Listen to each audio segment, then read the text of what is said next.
no és molt conegut el català a Alemanya, almenys. En arribar aquí és xocant veure que la llengua del país no és la primera llengua, no és la llengua de primera. Un dia que vaig anar a demanar-me una magdalena, vull aquesta, si us plau, i la senyora em respon en anglès. Ella em va atendre en castellà.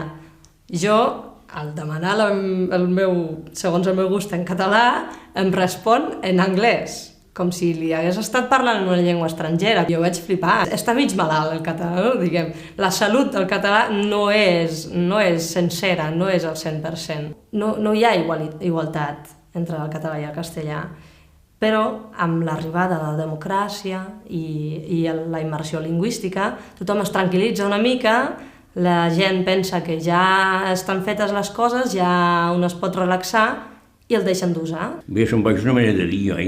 Però, òbviament, té raó i comprèn perfectament la seva sorpresa. L'ús del català al carrer, l'ús del català en certes institucions, la persecució que es veu encara objecte per part de l'estat espanyol. No és un acte conscient, però sí una inconsciència. I hi ha situacions en què el català, o en què fer servir el català, encara és un acte radical. No hauria de ser radical, fer servir la teva llengua al teu país. Hi ha hagut tres factors: la guerra, la immigració, la societat de consum. Tot això ha estat en contra de la llengua catalana. La guerra en el sentit que va representar una gran pèrdua de sang, vull dir, de gent. En principi els immigrants, la tercera generació, s'havien integrat totalment.